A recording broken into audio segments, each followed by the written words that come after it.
Bem-vindos a mais um episódio do podcast Aquela Peça. Hoje vamos falar sobre um clássico do West End, talvez o mais clássico de todos, a peça A Ratoeira, que não é só a peça que está há mais tempo em West End, é também a peça que está há mais tempo em cena no mundo. A peça estreou em 1952, na altura no Ambassador's Theatre, em West End, e hoje em dia encontra-se desde 1974 no St. Martin's Theatre, que foi onde nós vimos no dia 29 de abril de 2023. Este dia é particularmente interessante para nós porque foi a única vez de sempre que vimos 3 peças num só dia. Talvez por isso esta não tenha sido uma das nossas peças preferidas. Não sei se foi por isso ou não, mas é capaz de ter influenciado. Na realidade, esta é a peça mais vista de sempre, desde 1958, por isso já passou por lá muita gente a fartar-se dela. A peça já teve também várias produções em Portugal. Neste momento tem uma em particular que vai andando pelo país e que até há bem pouco tempo tinha a participação do grande ator português Rui de Carvalho.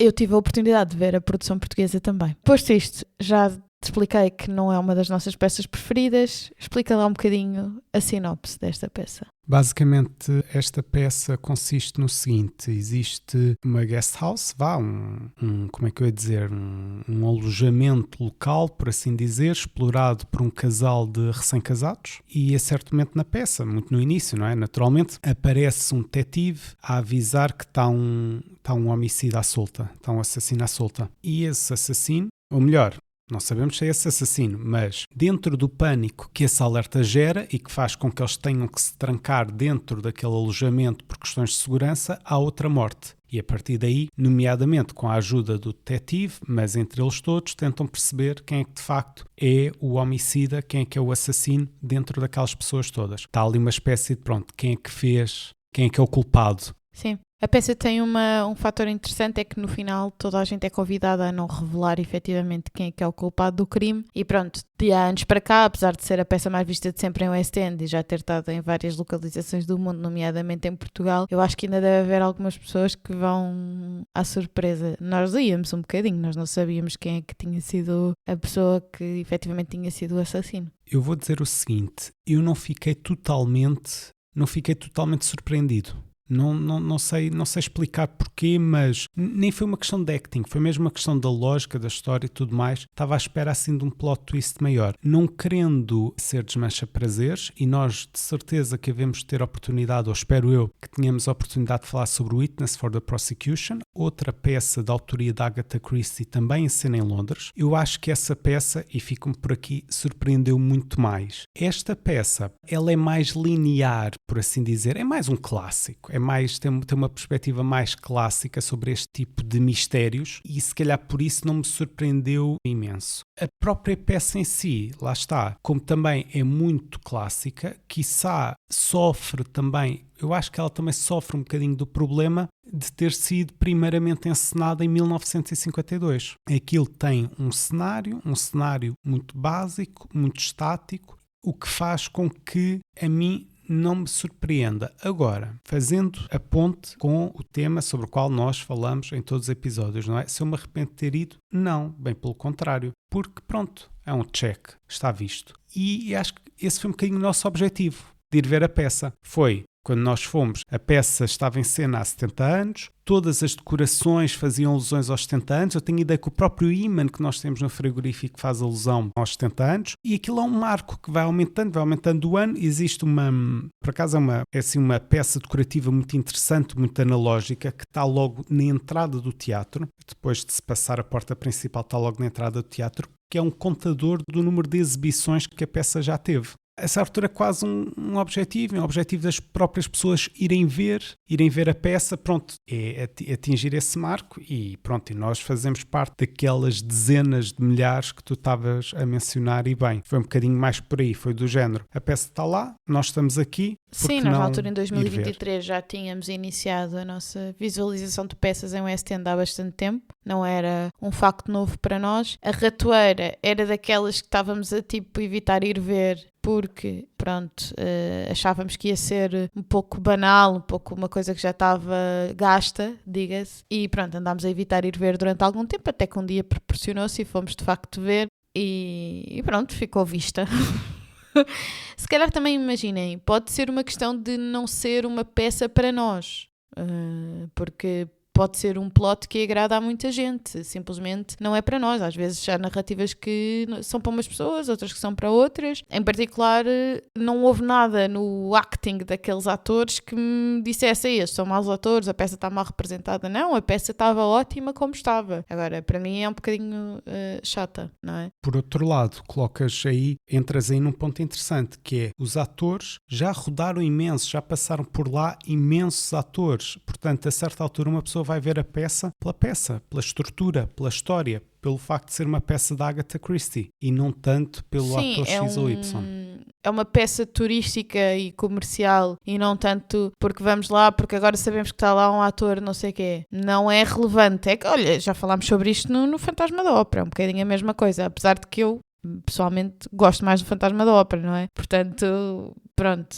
Mas pegando no que estavas a dizer há bocadinho, a abordagem em Portugal é um pouco diferente, porque tentam atrair as pessoas não tanto pelo nome da Agatha Christie, mas mais pelos atores, com grandes nomes em destaque no cartaz, como falaste, por exemplo, o elenco encabeçado, ou durante muitos anos foi encabeçado pelo Rui de Carvalho. É engraçado como a perspectiva é assim um bocadinho distinta. A abordagem. Sim, talvez porque a peça não esteja há tanto tempo em cartaz como em Londres, não é? Portanto, eles, apesar de que a Yellow Star Company tenta sempre chamar a atenção para o facto de ser uma peça que em Londres está de facto há muito tempo. Mas sim, mas eles tentam sempre chamar mais atenção para o elenco. O elenco é normalmente, pronto, os atores da companhia mais conhecidos que há. E de alguns anos para cá, o Rui de Carvalho tem feito de facto parte do elenco da Ratoeira. Eu vi uma sessão da Ratoeira há uns tempos, não sei bem precisar em que ano foi, mas foi há 1 ano ou 2, talvez 2 anos tenha sido. E o Rui de Carvalho fazia uma interpretação espetacular do papel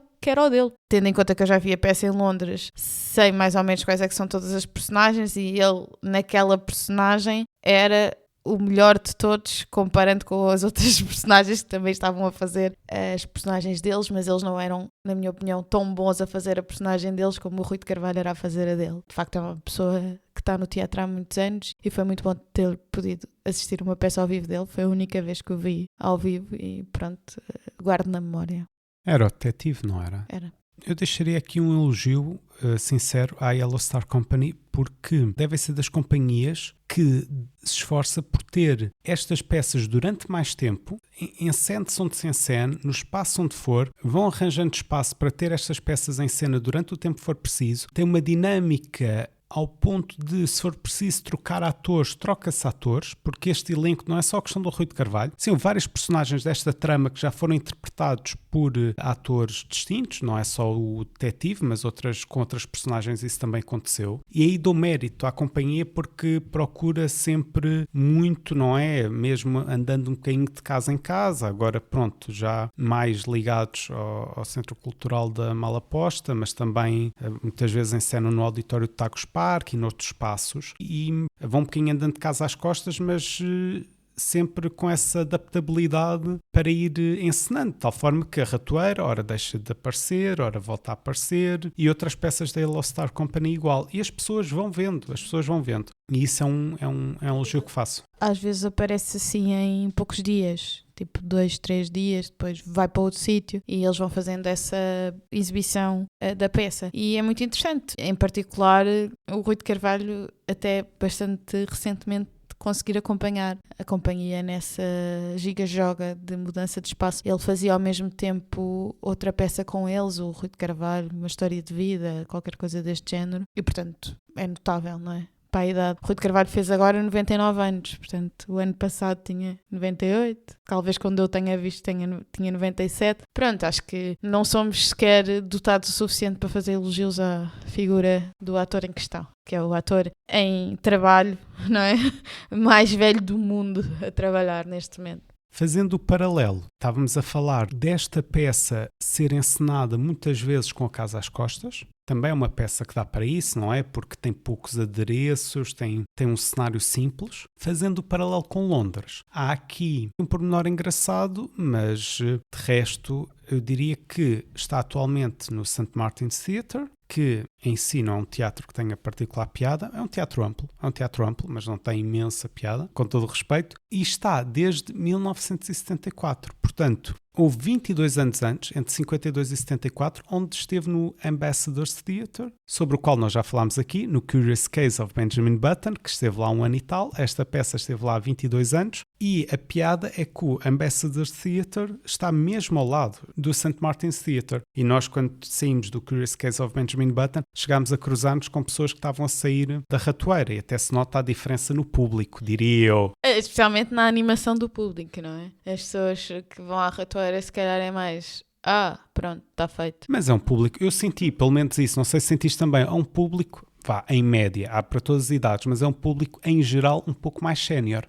Sim, eu acho que é aquela coisa de se as pessoas se encontram em Londres, há pessoas que optam por ir ver a ratoeira e se calhar pessoas mais velhas escolhem a ratoeira em vez de um musical. Pessoas que não gostem de musicais, por exemplo. Há tanta gente que não gosta de musicais, não é? E sendo aquela uma peça segura, as pessoas já sabem mais ou menos o que é que estão à espera, e também uma peça de bucket list, talvez as pessoas vão à ratoeira. É uma peça de referência. Acredito que seja muito isso, não é? E sim, vejo um monte de gente. Para mim é muito interessante que o mundo inteiro ainda não tenha visto a ratoeira, não é? Porque pelo menos já ter sido traduzida em várias línguas e produzida em vários países. Se nós não tivéssemos visto em Londres, mais tarde tínhamos visto cá, não era impossível ver a ratoeira, sabermos do que é que se tratava, não é? Ainda assim tem aquela dificuldade, não é? É uma peça que foi feita, ou nos moldes atuais, ela só pode existir em peça, não é? Ou seja, ou melhor, ela não pode existir em filme. Para existir em filme, a peça tem que estar há pelo menos 6 meses sem estar a ser encenada em West End, de acordo com os direitos da peça e com o que foi acordado, nomeadamente pela própria Agatha Christie. Portanto, daí advém um tema engraçado, que é, quem quer ver a ratoeira tem que ver no seu formato original. Mentira, não é formato original, porque isso era uma short story. Tem que ver em peça, tem que ver num teatro. E, portanto, acho que, sim, há muita gente que certamente já podia ter ido ver, e muita gente já foi ver, mas não tem aquela democratização que um filme num cinema ou até ainda para mais agora num qualquer serviço de streaming teria. Sim, e não é possível ver, a não ser que seja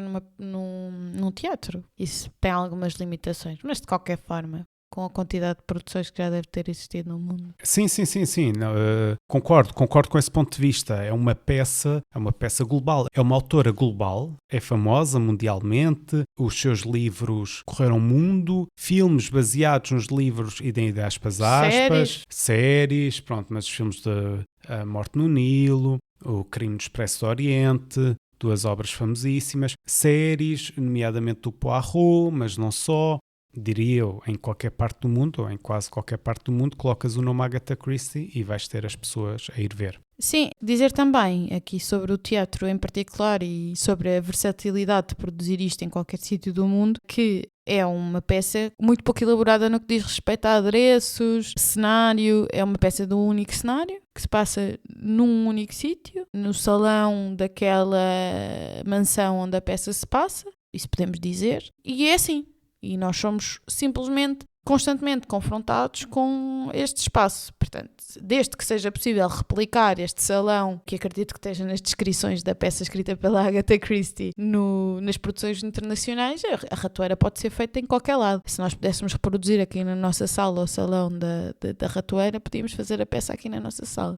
Sim, se calhar não haveria muito espaço, mas também não era preciso assim tão mais espaço do que isso. É uma peça que se organiza bem, o elenco não é muito extenso, nem chega a 10 pessoas, creio. Não, acho que são 8. E logo aí dá para ver o tipo de peça que é. Sim, eles não mudam de roupa, portanto é sempre as mesmas roupas. Creio eu, se houver tiram um casaco ou qualquer coisa do género, mas nunca há assim grandes mudanças de visual e, portanto, é uma peça de razoável baixa produção, diga-se.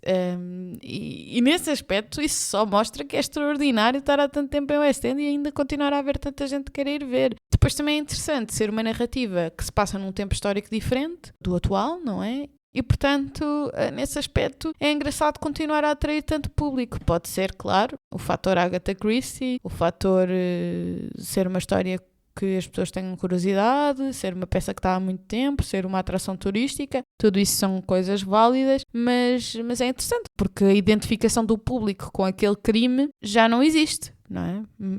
Aquela história que ali se conta atualmente já não seria contada desta forma, e portanto até isso é engraçado. É nostálgico. Eu acho que é uma peça que vale a pena ir ver para tirar da bucket list, mas não é de todo a minha preferida.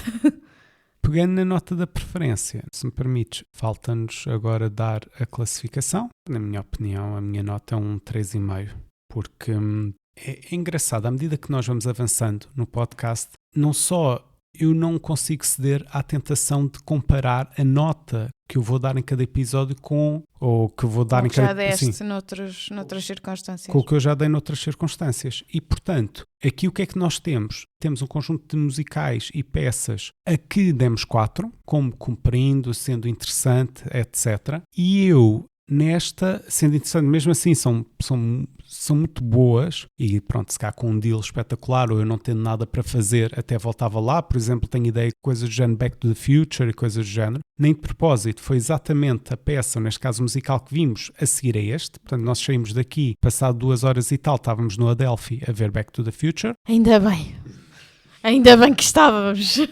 Lá está, este não tanto, este não chega a isso. Cumpre, é interessante, não deixa de ser uma obra da Agatha Christie, vale pela sua longevidade, estivemos lá, mas eu até tenho ideia, e perdoem-me por estar a admitir isto, mas eu até tenho ideia que em momentos muito cirúrgicos da peça, eu passei um pouco pelas brasas. Eu passei, eu sei, eu admito aqui, acho que passei. Tenho quase a certeza que passei. Em alguns momentos da peça, e é raro, isto em West End nunca me acontece, não é? Primeiro porque os bilhetes são caros e nós temos um bocadinho de limitação nessas coisas de adormecer, porque temos pena do dinheiro que gastamos, e depois porque normalmente as peças têm uma qualidade tão grande que não nos dá para dormir, mas nesta sim, porque lá está, houve ali 2 ou 3 momentos em que houve momentos mais chatos e a pessoa passa pelas brasas. Posto isto, a minha classificação, tu deste 3, não foi? Eu dei 3,5. 3,5. A minha é 2. Ui, 2. Isso é muito forte. Nem sei se alguma vez dei 2, mas é 2. Não deste 2, tipo uma nota negativa. Epá, negativa. Não. É negativo, pois, no sentido em que se é de 1 a 5, sim, é 2. Ok. Epá, é uma peça que eu acho até desinteressante, não acho que tenha interesse nenhum. A peça, ok. Lá está, tudo isto que eu disse, reconheço que é uma peça que está há imenso tempo em West End, reconheço o fator turístico, reconheço a Agatha Christie, reconheço tudo aquilo que disse aqui. Os atores que interpretam devem ser selecionados para ser os melhores e de facto não tenho nada a dizer sobre as interpretações deles, mas não é propriamente uma coisa que eu acho fascinante. Aliás, gostava de dizer uma coisa aqui também a acrescentar, que acho muito interessante que a peça continua a ser anunciada no metro e numa data de sítios. No metro de Londres. Sim. É que ela também é anunciada no nosso metro, tenho ideia. Mas no metro de Londres, no nosso também quando há produções cá, mas no metro de Londres, acho muito interessante ainda precisar disso.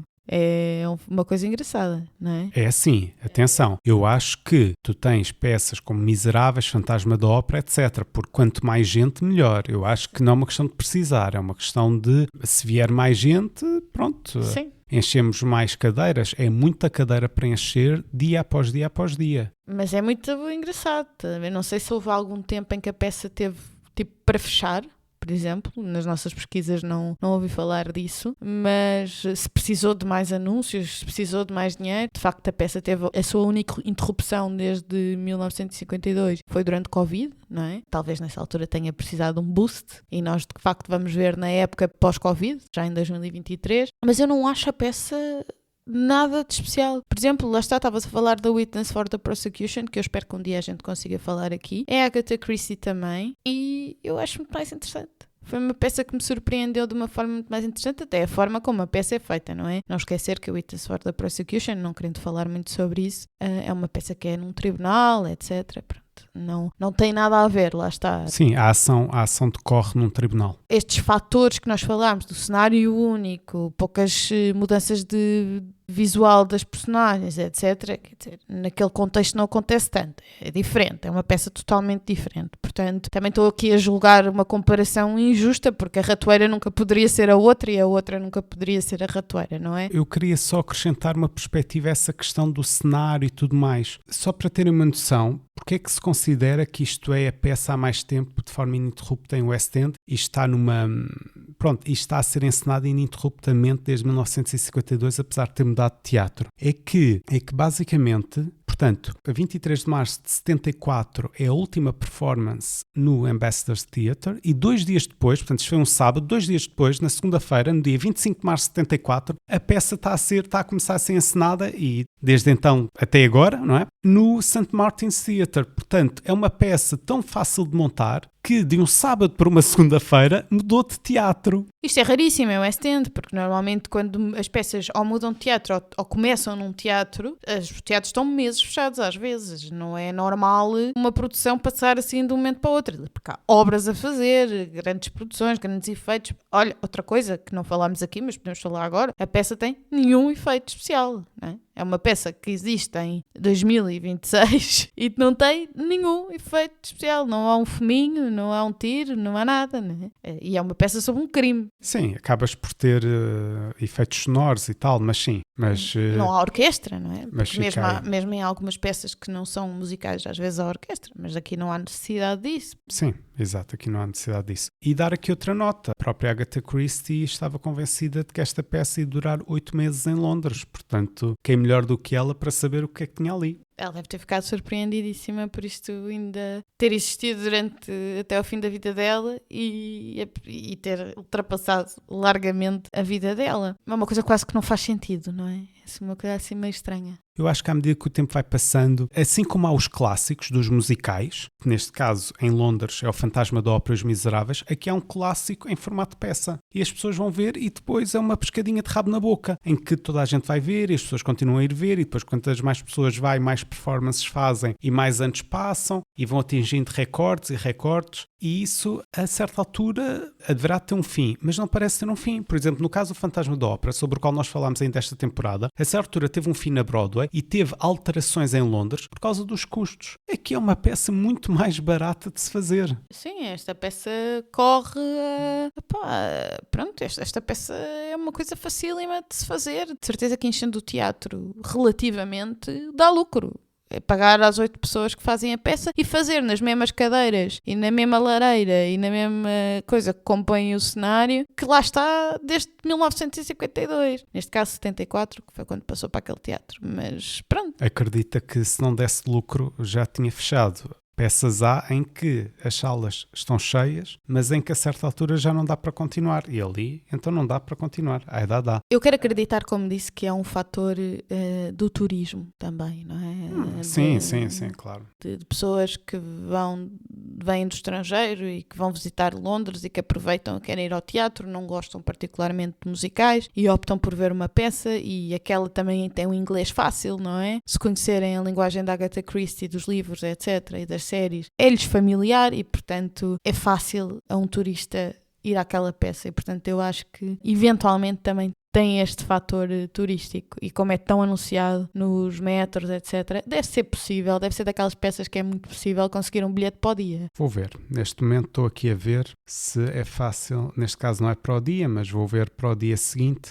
até porque eu não sei qual é que é o dia de folga da peça. Pronto, tem rush tickets a 25 libras e, ok, o dia de folga é a segunda-feira. Sim, best availability aparece às terças e quintas e nem sempre isto acontece, mas, por exemplo, amanhã podem comprar bilhetes para amanhã a 15 libras. Portanto, 15 libras em lugares até, pronto, bastante razoáveis, sem visibilidade reduzida. E há lugares, por exemplo, na plateia, onde nós estivemos, a 39 libras. Sim, sim. Portanto, quem quiser ir ver é uma opção que não... Depende, às vezes fica mais barata, às vezes fica mais cara. Quando nós fomos já estava mais cara, mas pronto, também às vezes depende de períodos de férias e de maior turismo, etc. Mas concordo com a tua leitura. Queria só então aqui fazer um wrap-up, que é, portanto, eu tenho a ideia que tu nem ao Diabo Veste Prada deste 2. Portanto, eu acho que deste um 3, um 3,5. Tenho a ideia de teres dado uma nota positiva. Portanto, para ti, isto ainda é pior do que Diabo Veste Prada. Mas tu queres comparar a produção do Diabo Veste Prada, que, pronto, em termos de narrativa não é propriamente uma coisa que eu tenha apreciado imenso, com isto? É verdade, é verdade. Dizer, não tem nada a ver. O esforço cénico, de efeitos especiais, de orquestra, tudo o que seja que se viu ali, não é? Mesmo nas músicas não sendo fascinantes, havia pessoas a cantar, não é? Que requer outro esforço. Com isto, pronto. Imagina que tu és um ator que sempre sonhou fazer a ratoeira.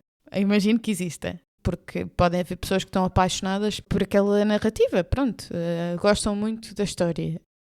Com certeza que quase que já deves saber a ratoeira de cor, não é? Deve ser uma coisa que vive dentro da alma de muitos atores. Deve haver produções escolares destas coisas, etc. Calculo. Já o Diabo Veste Prada deve dar um bocadinho mais de trabalho a ensaiar, a planear, a seres aquelas personagens que nós lá vimos. Lá está. Para mim, não foi um musical que eu tenha apreciado imenso. Mas é assim que eu os comparo, estás a ver? Acho que é incomparável a nível de produção, mesmo assim. Estávamos a dizer, não tem nenhum efeito especial a ratoeira. O Diabo Veste Prada tem imensos, não é? Tem algumas efeitos coisas. Especiais? Tem fumos, tem coisas assim, não é? Tem luzes, tem orquestra. Não podemos chamar a isto efeitos especiais, não é? Mas tem algumas coisas que o tornam extraordinário para quem achar que aquilo é muito, muito bom. E principalmente para quem gostar muito da história. Que nós dissemos aqui quando fizemos o episódio do Diabo Veste Prada, que principalmente era isso que não nos cativava, não é? É justo. Posto isto, chegamos àquele momento do podcast em que nos vais dizer o que é que segue. Sim, no próximo episódio vamos falar sobre uma peça que nós só vimos em Portugal, apesar de ter tido, claro, muitas exibições internacionais, nomeadamente na Broadway e em West End, que é precisamente o musical Rent, que foi um musical que nós só vimos cá, no Teatro Variedades, e que este ano vai voltar a Lisboa em maio e ao Porto em julho. Portanto, vamos falar pela primeira vez de um musical que vimos exclusivamente em Portugal. Vai ser aqui uma estreia no nosso podcast. De resto, só nos resta fazer-vos o nosso apelo do costume. Por favor, sigam-nos no Instagram e no TikTok. Instagram em podcast Aquela Peca, TikTok em Aquela Peca, para terem novidades assim fresquinhas do que é que nós andamos a fazer, não só relacionado com o podcast, também pronto, para perceberem o que é que vai sair a seguir do podcast e tal, assim uns bloopers engraçados, outras coisas, mas também para perceber onde é que nós andamos aí pelo mundo a ver peças. E sigam também o podcast em si no Spotify, Apple Podcasts, YouTube, nas plataformas do costume. Sendo assim, só nos resta despedir-nos e dizer-vos até ao próximo episódio, onde podem vir a descobrir aquela peça.